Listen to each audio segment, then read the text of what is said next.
Bonjour à tous, j'espère que vous allez excellemment bien. Aujourd'hui, on se retrouve pour parler cyclisme, pour faire le débrief du Tour d'Andalousie. Alors vous allez me dire, mais que 4 km 9? Bah oui, que 4 km 9 de Tour d'Andalousie.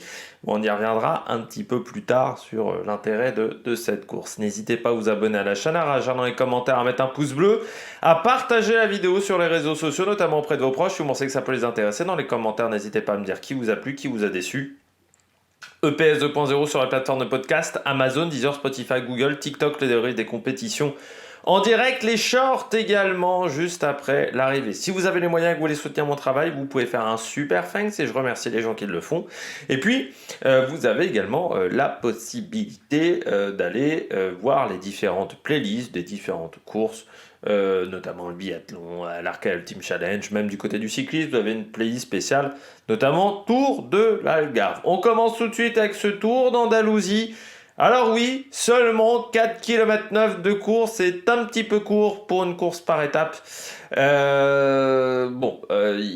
Les agriculteurs espagnols sont en colère. Comme quoi, il n'y a pas que les agriculteurs français qui sont en colère. Et comme quoi, malgré des fraises moins chères que les fraises françaises, quoi, tout ne va pas si bien que ça. En Espagne, il semblerait également. Donc, il y a des manifestants, enfin, ils bloquent les routes, hein, ils ont adopté la même technique que les agriculteurs français. Même problème que pour la première étape de l'étoile de Bessèges, la Guardia Civile n'est pas disponible.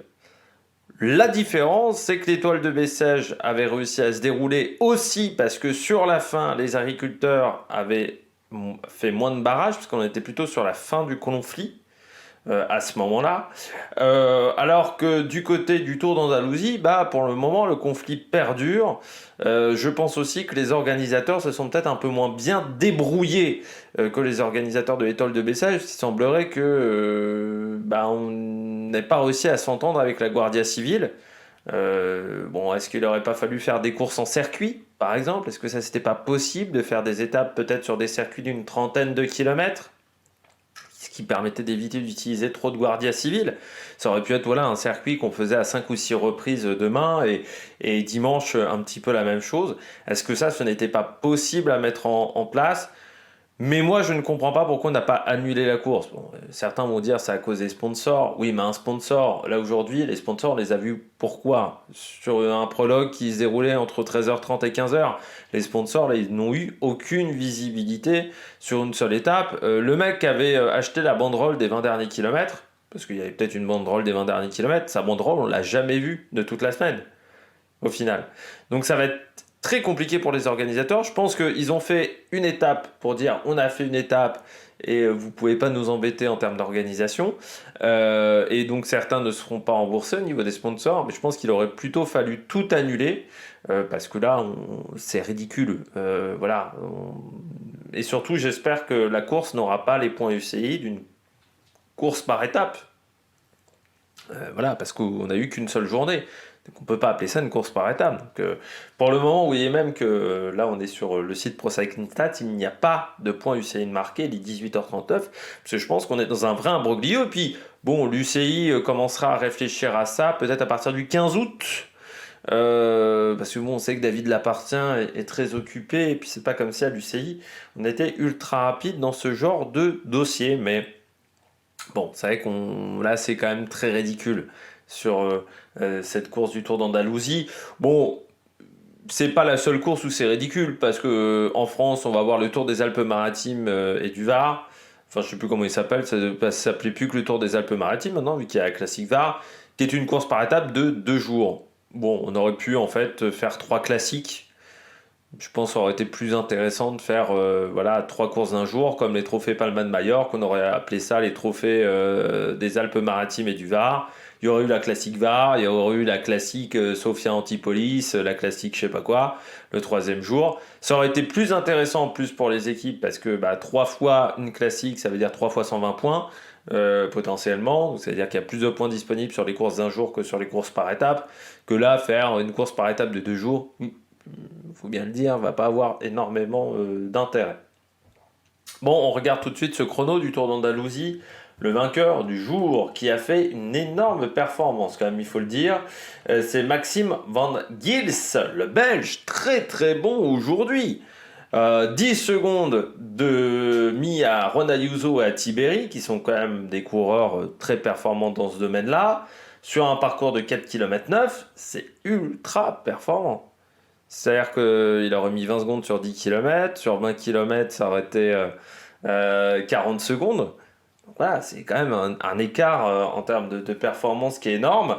Donc vraiment très fort du côté de Van Gils. C'était une bonne journée pour la Lotto Destiny. Après, on sait que c'est un mec qui a un profil puncher et qui est très bon dans ce genre d'effort. Là, il y avait quand même 186 mètres de dénivelé positif sur 4,9 km, donc c'était quand même très pentu, surtout sur la dernière partie du chrono. Donc voilà, ça a été une très très belle performance de la part de Van Gils sur cet effort, mais il a été très très bon dans les deux parties du chrono, parce que même avant le virage, qui est presque le point de référence, il était devant. Ça montre aussi que c'est un coureur qui n'a pas peur d'aller haut au niveau cardiaque, qui aime peut-être aussi ce type d'effort très court, mais où on est sur des hautes intensités cardiaques, des efforts type puncher, hein, tout simplement. Mais on l'avait vu notamment l'année dernière c'était l'année dernière, il y a 2 ans, sur le Tour d'Arabie Saoudite, face à Buitrago, où il avait été très bon aussi sur ce type d'effort. On sait que c'est un mec qui est bon en début de saison. Donc ouais, très belle perf de Van Gils. 10 secondes devant Juan Ayuso. Juan Ayuso, il est meilleur sur les contre-la-montre longs. Sur les profils type prologue, on l'avait vu déjà l'année dernière sur le. Alors c'était sa reprise de saison, hein, mais sur le Tour de Romandie, il n'avait pas été si incroyable que ça, parce qu'il avait perdu, je sais plus, 12 ou 13 secondes également sur un chrono assez court. C'est pas ce qu'il aime le mieux, les chronos courts. Euh, il aime les efforts un peu plus longs, donc les 10 secondes, je dirais, c'est un peu son tarif par rapport aux mecs qui sont bons sur les prologues. Van Gils a été très bon sur ce prologue. Donc du côté de Juan Ayuso, c'est quand même une deuxième place aujourd'hui devant Tiberi. Il y avait en plus aujourd'hui, pour tout vous dire, ils ont décidé de faire un contre-la-montre. Le contre-la-montre, bon, en vélo de route, ok d'accord, parce qu'au départ il n'y avait pas de contre-la-montre qui était prévu. Mais en plus, le problème, c'est que déjà on ne savait pas si les coureurs avaient le droit de prendre n'importe quel casque. Donc on a eu des coureurs qui avaient des casques traditionnels et certains coureurs qui ont tenté les casques de contre-la-montre. Mais surtout, l'habillage au niveau du chrono, affiché à l'écran, ne s'arrêtait pas sur le passage de la ligne d'arrivée, parce que je pense que c'était pas prévu. Donc c'était un bordel pour savoir les chronos, et il fallait regarder Pro Cycling Stat en fait, pour avoir, enfin Pro Cycling Stat, First Cycling ou les autres, pour regarder les chronos. Donc c'était un enfer à suivre. Mais vraiment, c'était, je plaignais les commentateurs d'Eurosport, parce que c'était vraiment très très compliqué. Parce qu'il n'y avait pas de chrono fixe, il n'y avait pas de chrono intermédiaire en plus, donc c'était très très compliqué de faire vivre le truc. Et les chronos, bah, c'est toujours le parent pauvre au niveau de la réalisation de télé. Parce qu'un contre-la-montre, c'est quoi? C'est comme une qualif en Formule 1, sauf qu'une qualif en Formule 1, bah, c'est dynamique, c'est plaisant. Un contre-la-montre, comme les synthés sont pas bien faits, et bah, c'est assez catastrophique à regarder. Donc, il faudrait juste s'inspirer de ce qui se passe dans les sports mécaniques, notamment pour voir qu'on peut faire des habillages intéressants. Et l'habillage aujourd'hui sur les chronos est catastrophique, à part sur les championnats de France. Voilà, c'est le seul endroit où l'habillage sur les chronos est intéressant. C'est pour ça que j'adore regarder à chaque fois, chaque année, les contre-la-montre des championnats de France. Et je le dis assez souvent, mais il faut le dire que Eurosport sait faire des bons habillages de chronos. Juan Ayuso, le coureur de la UAE, donc deuxième. Tiberi, troisième. Bon, on sait qu'il est bon sur le chrono, Tiberi. Donc voilà, c'est pas vraiment une surprise. Puis bon, il progresse, hein. C'est un coureur qui progresse d'année en année, hein, Antonio Tiberi. Alors c'est vrai que là aussi, on peut se poser des questions pour tous ces coureurs-là. C'est qu'ils avaient prévu de faire 5 jours de course. Ça s'est transformé en 1 jour de course en plus un prologue. Donc il va falloir voir quand même comment il va falloir répercuter ça sur d'autres épreuves. Parce que là, il manque de jours de course, tous ces coureurs-là, par rapport à ce qui a été prévu. Et bon, il aurait mieux fallu annuler. Il aurait mieux fallu annuler soit l'année 2024 ou essayer de décaler C'est-à-dire que la course n'ait pas lieu sur cette semaine-là, ait lieu voilà, 2 mois et demi plus tard, parce que là, c'est du n'importe quoi, hein, tout simplement. Cepeda, pas mauvais, pas mauvais. Ils étaient surpris, les commentateurs d'Eurosport, mais Cepeda puncher.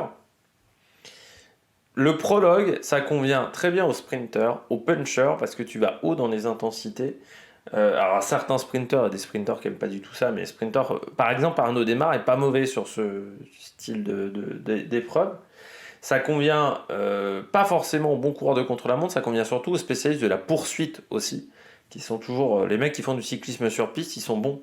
Damien Godin, par exemple, avait remporté un prologue, ou avait fait 2 d'un prologue, je ne sais plus, de Paris-Nice. Mais Cepeda, puncher, effort à haute intensité typique, et sur un effort de 8 minutes, c'est des coureurs qui tiennent très très bien. Donc là encore, Cepeda, très bon. Tim Willems, un peu déçu, moi je m'attendais à un peu mieux. J'en avais fait un petit peu mon favori aujourd'hui. Tim Willems, c'est vrai que le voir à 13 secondes, mais même à 3-4 secondes de Ayuso, ça n'a pas été si bien que ça pour Tim Willems. Parce que je me disais, c'est un coureur qui est toujours bien positionné sur son vélo, qui passe bien les bosses, plus que Campenart, par exemple.